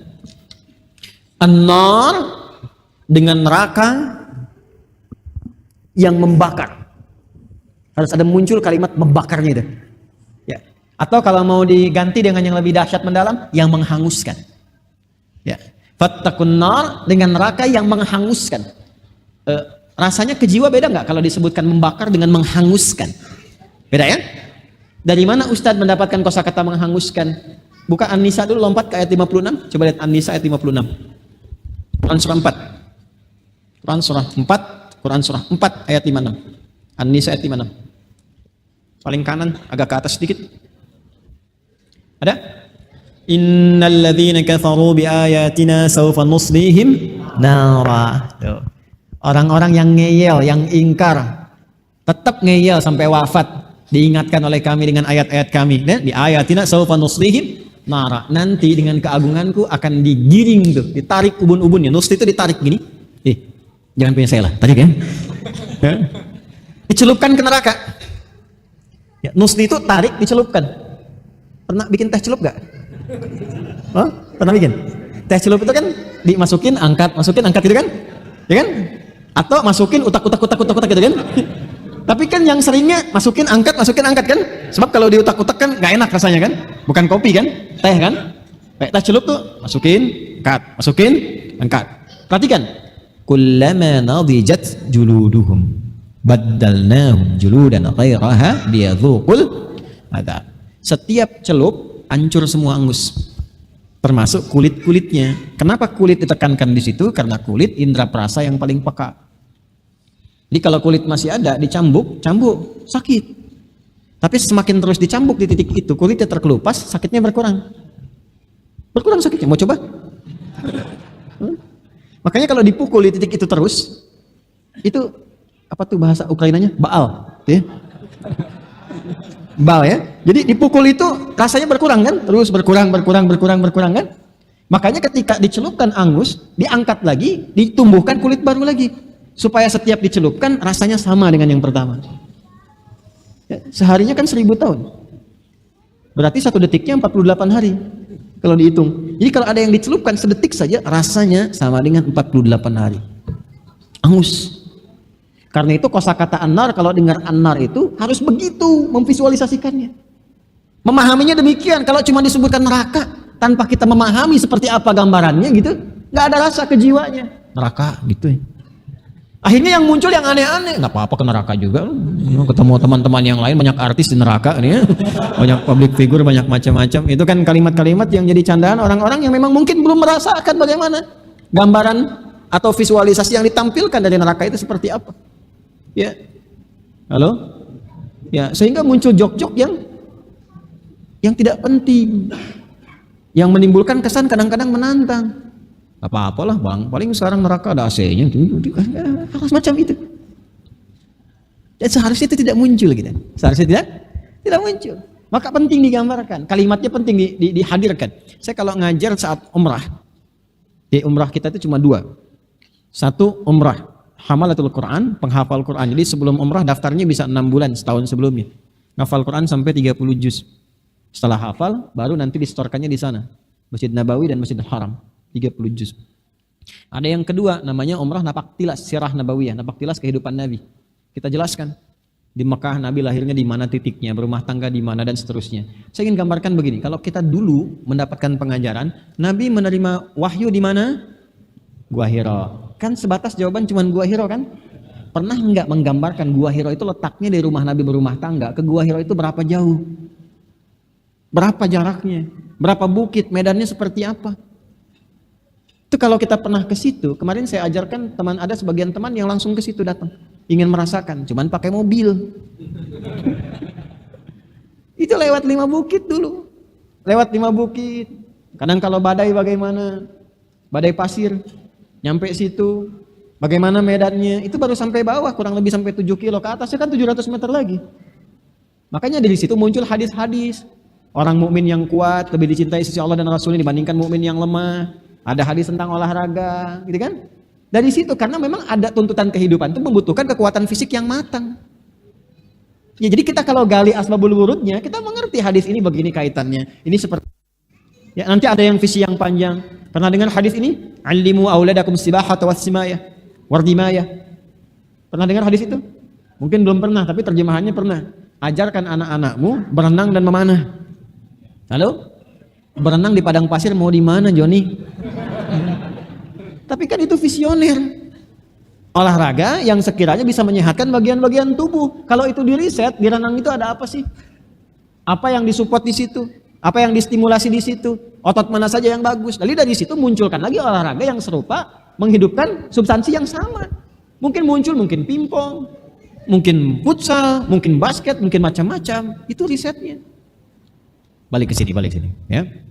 Nah, jadi itu yang dimaksudkan. Hei, kalau masih begitu, kata Allah, kalau kamu meninggal langsung neraka. Kenal Firaun? Ayo kenal. Firaun itu karena terus nantang sampai di ujung wafatnya dan ngaku Tuhan, itu spesial buat Firaun, ditampakkan neraka pagi dan petang di alam kuburnya. Ya? Ditampakkan neraka pagi dan petang di alam kuburnya, itu yang di surat A'raf disebutkan itu. An-naru yaraduna 'alaiha ghuduwan wa 'ashiyya. Neraka ditampilkan, tampakkan. Tuh. Maaf ya. Ibu, maaf Bu ya. Kalau ibu malam nanti mimpi ketemu kuntilanak misal. Wajahnya udah nggak enak, terus depan ibu kata misal. Ibu pengen cepat bangun apa pengen terus mimpi? Bangun. Terus kalau mimpi kan nggak enak kan? Terus suaminya bangun nih, mama kenapa? Gak enak kan ya? Ya? Tak pengen cepat bangun kan? Kalau sudah masuk kubur, mimpinya neraka terus. Terus gak bangun-bangun, rasanya gimana? Itu diantara siksa kubur yang dimaksudkan. Karena ada orang ngeyel mengatakan gak ada siksa kubur tuh, kita cuma tidur aja. Ya silakan tidur, cuman mimpi ketemu neraka. Jelas? Ini menghanguskan. Allati waquduhan nasu wal hijarah, yang bahan bakarnya disiapkan manusia dan bebatuan. Ada alif lam di situ ya. Awas, Allah tidak mengatakan allati waquduha nasun, tapi ada alif lamnya, an-nasu. Alif lam di sini ma'rifah, menunjuk pada golongan tertentu yang dimaksudkan di sini. Jadi bukan semua manusia. Makanya ngaji. Kalau nggak ngaji nanti disoal. Semua umat Islam itu masuk neraka katanya. Karena Qur'annya mengatakan bahan bakar neraka itu manusia semuanya. Itu artinya tidak ngaji. Belum paham. Yang dimaksud yang bahan bakarnya ada di antara golongan manusia tertentu. Ada alif lam di sini, ma'rifah. Gini cara memahaminya. Kalau bahan bakar itu paling bawah atau paling atas? Pernah nyate? Nah, kan? Ada arangnya kan? Arang itu taruh di atas atau di bawah? Bawah kan? Panasnya ke atas kan? Yang namanya bahan bakar itu pasti ada di mana? Bawah. Bawah itu bahasa Arabnya asfal. Atas a'la. Jelas? Kalau bawah banget namanya darkun. Kalau ditambahkan asfal, darakul asfal. Ya, bukan aspal ya. Asfal, pakai fa, ya. Konon orang Sunda nggak bisa bilang fa katanya, ya. Padahal itu fitnah. Darkul asfal. Nah, gini, asfal. Waqud itu bahan bakar, suluhnya, oke? Tadi saya katakan kalau suluh bahan bakar, tempatnya di mana? Bawah kan? Nah, sekarang kita harus cari kalimat darkul asfal di Quran untuk menemukan siapa nas yang dimaksudkan di sini. Cepat aja supaya nggak lama. Quran surah keempat ayat 145. Dah, paling kanan agak ke tengah dikit di mushaf. Di handphone ya urut aja. Quran surah keempat An-Nisa ayat 145. Ada ayatnya? Innal munafiqina fid darkil asfali minan nar. Nah, ngaji begitu, itu yang disebut dengan lihaq namanya. Makanya nggak bisa tafsir, nggak hafal Quran itu nggak bisa. Kecuali kalau baca kitab tafsir, terjemah, itu baru teksnya aja tekstualnya. Ngaji harus begitu. Jadi nggak sembarangan kita memahami. Kalau pakai pendapat pribadi nggak merujuk kepada wahyu, nggak merujuk pada petunjuk, walaupun bertepatan benar tetap dianggap salah. Karena metodenya keliru. Jelas ya? Maka yang dimaksud di sini satu golongan munafik. Golongan munafik, golongan 4 munafik. Nah, munafik. Golongan berapa munafik tuh? Masih ingat? Nah, balik lagi ke Al-Baqarah 1 sampai 20 itu. Kan ada golongan 1 takwa, golongan 2 ingkar keyakinan dan perilaku, golongan 3 ingkar perilaku tapi punya keyakinan yang benar, golongan keempat munafik. Innal munafiqina fid darkil asfali minan nar. Ini fattakun nar allati waquduhan nas. Siapa nas di sini? Balik ke sini. Jelas? Nah, ada siapa lagi di situ? Munafik sama siapa di situ? Apa cuma orang munafik saja? Mundur dikit tadi. Tadi An-Nisa ayat berapa? 14. Mundur dikit. Ya, 5 ke belakang. 140. Buka lembarannya lagi. Paling kiri sebelah bawah. Di mushaf di scroll aja ke bawah. Ke atas ya. Wa qad nazzala 'alaikum fil kitabi. Ada ayatnya? Quran surah 4 ayat 140. Wa qad nazzala 'alaikum fil kitabi an idza sami'tum ayati llahi yukfaru biha wa yustahza'u biha fala taq'udu ma'ahum hatta yakhudu fi haditsin ghairi innakum idzam mithluhum. Lihat. Innallaha jami'ul munafiqina wal kafirina fi jahannam jami'a. Langsung Allah beri nama yang dimaksud neraka terbawah itu namanya Jahannam. Narnya di sini bukan nar biasa, tapi nar spesial. Namanya Jahannam. Ya, gitu ya. Jahannam itu sudah disepakati kosakata yang sangat mengerikan. Seburuk-buruk tempat kembali, wasaat masira. Makanya perbuatan dunia yang paling buruk pun kadang dicelanya dengan Jahannam. Perbuatan Jahannam gitu ya. Nah, dengar kalimat itu? Artinya perbuatannya itu sangat tercela. Halo? Jelas ya? Nah itu jadi fattakun nar di situ Jahannam, menghanguskan. Bukan cuma masuk Jahannam, tapi bahan bakar Jahannam. Bahan bakar Jahannam, ya. Nah, waquduha bahan bakarnya annas. Siapa yang masuk Jahannam itu? Di An-Nisa ayat 140 disebutkan. Innallaha jami'al munafiqin. Orang munafik disebutkan duluan. Kenapa munafik dulu? Karena kalau ingkar keyakinan dan perilaku menyoal Quran, karena nggak ada imannya, ya kan? Dan memutuskan tidak beriman, konsekuensinya ya sudah, akhirat kan beda dengan dunia hukumnya. Ya?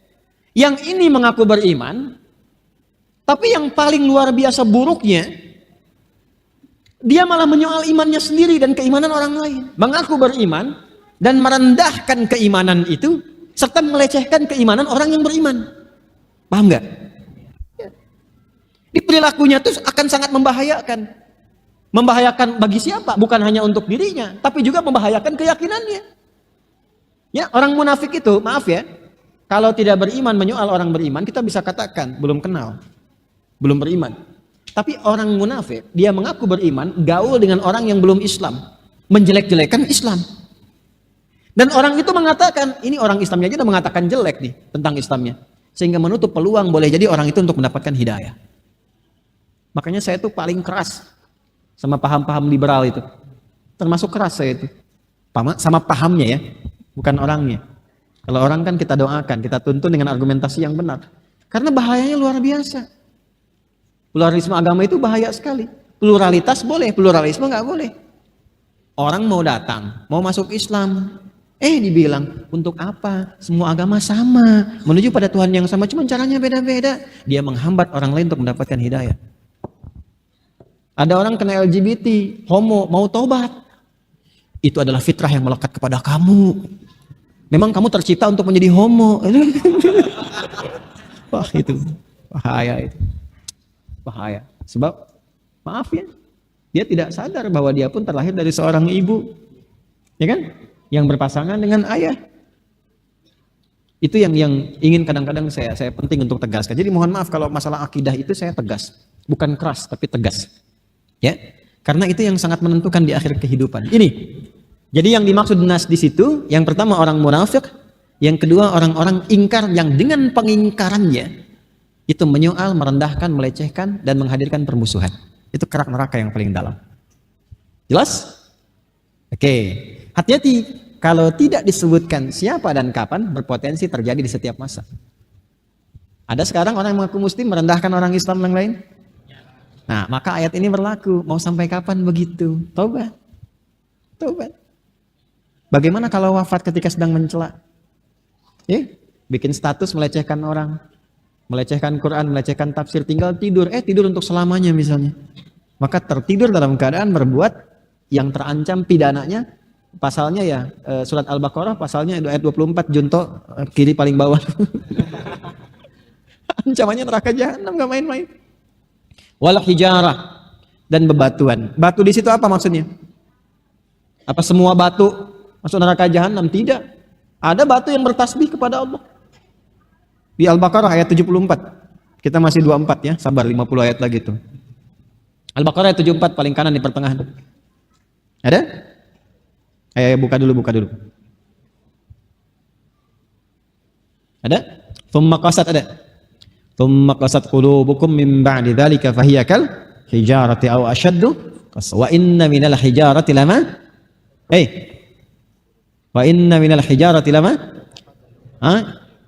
baik, yatafajjaru minhul anhar wa inna minha lama yashaqqaqu fayakhruju minhul ma wa inna minha lama yahbitu min khasyatil. Jadi ada dari batu itu yang dia khusyuk beribadah kepada Allah.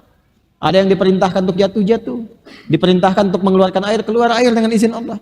Jadi Allah tuh menyindir begini, batu aja yang kamu lihat keras, itu menjadi lembut untuk taat kepada Allah. Kenapa hatimu yang tidak terbuat dari batu lebih keras daripada batu? Jadi ada batu yang taat kepada Allah. Jadi yang dimaksud batu di sini apa? Batu-batu yang digunakan oleh orang-orang yang ingkar sebagai benda-benda yang dipertuhankan, itu maksudnya. Jadi dulu ada patung-patung yang dibuat dari batu. Bahasa Arabnya wathan. Jamaknya authan. Authan itu 3 kali disebutkan dalam Al-Quran. Catat. 1. Quran surah 22 Al-Hajj. Ayat 30. Catat aja dulu. Quran surah ke-22 Al-Hajj ayat 30. 2. Quran surah Al-Ankabut. Surah 29 ayat 17. Saya ulang. Quran surah ke-22 Al-Hajj ayat 30. Di akhir ayatnya. Kedua, Quran surah ke-29 Al-Ankabut ayat 17 di pembuka ayat. Dan ketiga, Quran surah Al-Ankabut juga, surah ke-29 ayat 25. 3 kali disebutkan kata authan, jamak dari kata wathan. Authan. Ini, authan, bukan autan. Authan. Jamak dari kata wathanun. Waw, fa, nun. Artinya patung yang dibuat dari batu. Jadi zaman itu banyak patung-patungnya dibuat dari batu. Kalau dari kayu umumnya disebut dengan sonam, sonamun, sod, nun, mim, jamaknya asnam. Nah, itu ya bedanya authan dengan asnam. Era Nabi kebanyakannya dari batu dibuatnya. Ya. Ada beberapa yang dari kayu juga, tapi biasanya Quran itu untuk menyebutkan sesuatu dengan singkat dan padat kadang menggunakan sistem sinekdok. Kalau di bahasa Indonesia, di sini yang digunakan sinekdok totem pro parte, disebutkan keseluruhan mewakili sebagian. Lawannya sinekdok pas pro toto, disebutkan sebagian mewakili keseluruhan. Paham? Antum disebut bahasa Arab, nggak paham. Bahasa Indonesia nih, itu kan bahasa Indonesia itu, ya. Kalau pakai mubalaghah, dzikrul ba'di yuradu bihil kullu, dzikrul kulli yuradu bihil ba'du, lawannya. Paham? Tidak. Ya. Sinekdok pas prototo disebutkan sebagian mewakili keseluruhan. Ya, contohnya apa? Contohnya, besok Garuda merah putih akan bertemu dengan harimau Malaya. Nah, itu pas prototo, sebagian mewakili keseluruhan. Garuda merah putih Indonesia, harimau Malaya Malaysia, kan? Nah, itu namanya sinekdok pas prototo. Keseluruhan mewakili sebagian totem pro parte. Besok dalam pertandingan final Piala Asia, Indonesia akan melawan Vietnam, misal. Apakah semua orang Indonesia main bola lawan semua orang Vietnam? Tidak kan? Nah, itu namanya sinekdok totem pro parte. Di sini disebutkannya hijarah, bentuknya totem pro parte, batu tapi mewakili keseluruhan. Yang dimaksudkannya apa? Yang dimaksudkan batu di situ batu yang dijadikan sesembahan sebagai yang dituhankan. Spesifiknya disebut dengan authan. Tapi kenapa disebut dengan batu? Karena boleh jadi setiap generasi punya bentuk batu beda-beda tapi dipertuhankan. Substansinya sama. Kalau dulu kan Lata, Manat, Hubal dan sebagainya. Sekarang mungkin beda-beda. Ya, batu akik dipertuhankan. Ya kan? Ini bisa memberikan khasiat luar biasa. Nunjuk bis besar aja bisa berhenti. Berhenti bis. Padahal tanpa batu aja begini udah berhenti gitu kan. Nah, ini apa saja tuh, kadang bentuknya bisa beda-beda. Jadi maksudnya apa? Benda-benda logam, benda-benda apapun yang dipertuhankan itu akan ditunjukkan oleh Allah di hari kiamat, jadikan bahan bakar neraka yang paling dalam untuk memberikan kesan tahqir. Kata Allah, kalau ini memang Tuhan kalian, nih Tuhan kalian aku tenggelamkan di dasar neraka yang paling dalam. Yang selama ini kalian pertuhankan. Untuk menunjukkan kesalahan yang paling dalam dan menghinakan sesuatu yang seharusnya tidak perlu dilakukan saat berkehidupan di dunia. Paham? Nah, untuk siapa itu disiapkan? Uiddat lil kafirin, bagi orang-orang ingkar. Siapa ingkar di sini? Nanti dua golongan. Orang-orang yang ingkar keyakinan dan ingkar perilaku plus orang munafik. Nah, jadi maaf. Biasanya yang suka nyoal orang-orang baik, suka menyoal risalah keislaman, suka menyoal Quran, suka menyoal hadis, biasanya cuma ada dua golongan. Kalau bukan golongan kafirin yang disebutkan sifatnya, karena nggak semua kafirin nanti ya bersifat begini, tapi sifatnya disebutkan itu. Atau yang kedua, maaf, munafik. Jadi kalau ada orang melecehkan orang Islam sendiri, padahal mengaku Muslim juga, melecehkan ajaran Islam dan sebagainya, nah ini masuk dalam kategori ancaman ini. Tapi juga masuk dalam peringatan Allah dengan sayangnya Allah meminta dia taubat sebelum wafat. Makanya oleh kita bantu dalam tahajud supaya dia dapat hidayah, supaya taubat. Kadang-kadang oleh Allah itu diberikan peristiwa yang mengajak dia atau mengarahkan dia untuk taubat itu. Mungkin nyoal si fulan nggak apa-apa, nyoal ini nggak apa-apa. Tiba-tiba nyoal yang lain rame ini menuntut dia untuk datang, klarifikasi, minta maaf macam-macam. Arahnya taubat, taubat nggak? Kalau sampai ke ujung itu nggak taubat juga, nah itu ancamannya tinggi. Jangan dipotong sampai sini ya kalimat saya. Jadi itu umum sifatnya. Ya. Jadi poin gambarannya. Jelas ya? Paham? Nah, ini.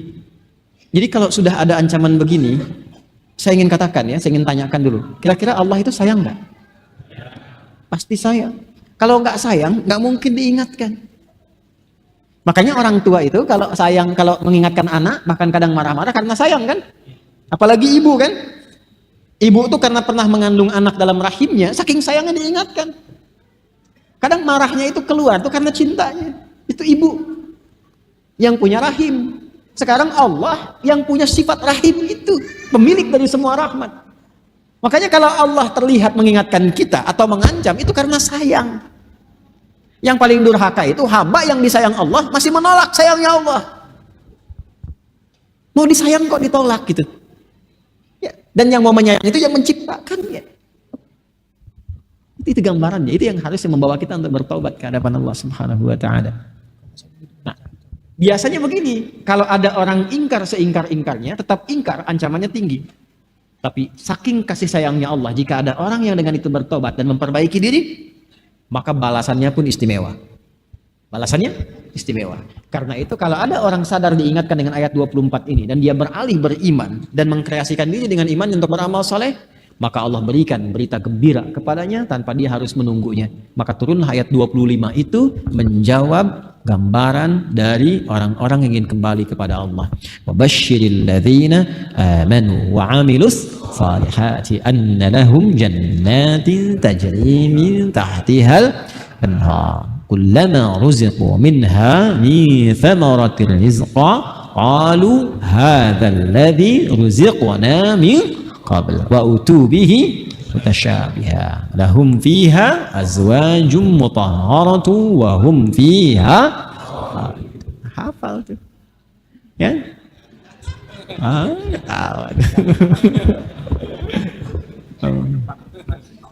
hafal lu mas apa insyaallah coba baca ta'awudz.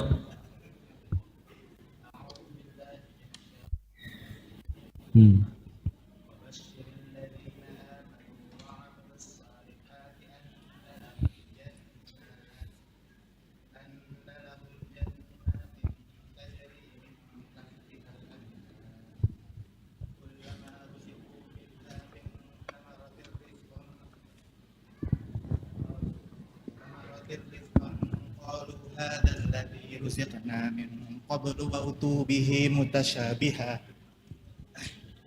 wa lahum فيها أزواج مطهرة وهم فيها خالدون. Masya Allah. Namanya siapa? Tebak-tebak. Uwais Al-Qarni. Uwais Al-Qarni, Masya Allah. Dari mana? Dari tadi. Tinggal di Cakung. Baik. Kerja di mana? Kerja? Kerja di mana? Kerja di Cakung juga. Di Cakung. Sudah berumah tangga? Sudah anak satu alhamdulillah. Alhamdulillah. Ada anaknya di sini? Di sebelah. Di sebelah. Baik. Ibunya ikut juga? Ibu enggak? Enggak. Di Depok. Ibu di Depok. Sehat semua? Amin. Alhamdulillah. Baik. Ini saya titip madu. Ini ya. Oh, ini betul.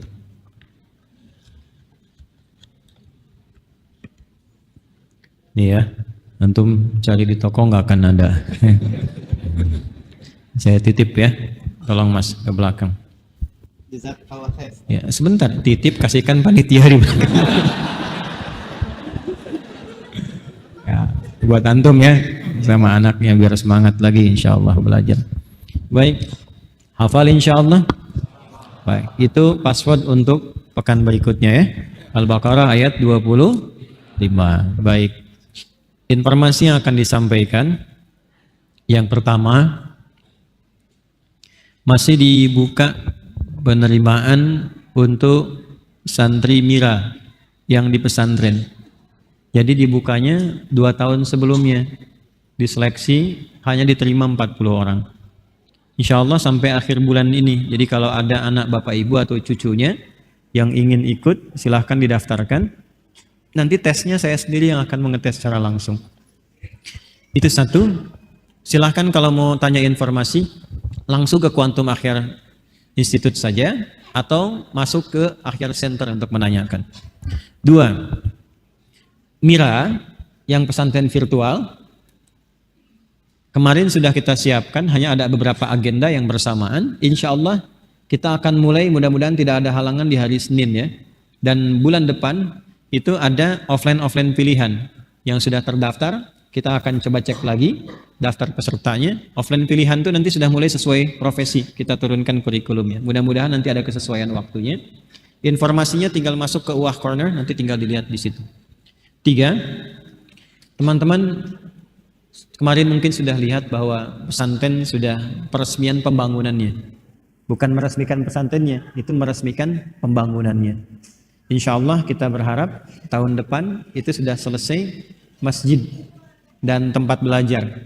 Alhamdulillah guest house 6 sudah selesai. Maksudnya nanti kalau sebelum santri datang kita ada kajian, bisa menginap di sana. Dan itu saya mengajak kepada teman-teman, ayo kita bangun dan sempurnakan bersama. Dan itu semua wakaf.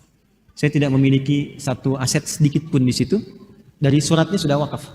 Surat, tanah, semua yang ada di situ. Saya cuma numpang mengajar dan berharap kalaupun meninggal ada area di situ gitu untuk dikuburkan. Itu saja pesannya. Yang lainnya insya Allah disiapkan generasi yang berikutnya. 3. Untuk yang sudah mendapatkan informasi kelulusan beasiswa, khususnya ke Tripoli di kuliah dakwah, insya Allah sudah dalam proses. Ketika diumumkan keberangkatan sudah siap-siap, nanti saya lepas. Tidak ada biaya sama sekali, kami yang siapkan pembiayaannya. Kemudian yang belum ikut tes yang sedang berlangsung, insya Allah besok ya, teman-teman yang belum dites besok akan dibuka kembali, masih ada 30 kuotanya, dan insya Allah berangkat tahun ini. Itu juga gratis, dibiayai, dan ini yang 30 ini kuotanya di satu-satunya kampus terkuat Quran di Tripoli, namanya Jamiah Asmariyah di Zlitin. Ya, itu kuat sekali Qurannya. Jadi yang sekolah di sana semua jurusan harus hafal Quran, 30 juz. Mudah-mudahan Allah berikan kepada kita semua rahmat, kekuatan. Ini hal yang mampu saya lakukan. Mudah-mudahan nanti saya juga meminta murid-murid saya yang sekarang di luar, karena saya mengkader juga Pak Ibu. Ada murid saya yang di Ummul Qura, Jamiah Islamiyah Madinah, yang di Al-Azhar, ada yang di Turki kemarin baru wisuda, ada yang di Sudan. Insya Allah mereka akan pulang membimbing lagi anak-anak yang sekolah di AIS Ahyar International Islamic School. Jadi kalau nanti saya meninggal, insya Allah sudah ada yang teruskan. Ya, mudah-mudahan ada dalam kebaikan untuk semuanya. Itu yang bisa disampaikan malam hari ini. Kita berjumpa insya Allah pekan depan di ayat keberapa? 25. Tempat menyesuaikan ya. Ini base-nya di sini. Kalau sedang roadshow nanti akan menyesuaikan. Terakhir hari Sabtu saya ada di Bandung di Pusdai Tapi nanti spesial akan diantar oleh teman-teman dari rombongan motor itu. Ya, gabung dengan semua Radtu Jannah. Tapi kumpul semua di Pusdai. Mudah-mudahan bisa dipertemukan dalam kebaikan. Terima kasih atas perhatian di malam hari ini. Allahumma taqabbal minna innaka antas sami'ul alim wa tub 'alaina innaka antat tawwabur rahim. Rabbana Allahumma atina fid dunya hasanah wa fil akhirati hasanah wa qina adzaban nar. Allahumma ij'alna min ahli al-Qur'an waj'al al-Qur'ana sahiban lana fid dunya wa syafi'an lana fil akhirati ya arhamar rahimin. Wa sallallahu ala sayyidina Muhammad wa ala alihi wa sahbihi ajma'in. Wa akhiru da'wana subhanakallahumma wa bihamdika nashhadu an la ilaha illa anta nastaghfiruka wa natubu ilaik. Alhamdulillahi rabbil alamin. Wassalamu alaikum warahmatullahi wabarakatuh.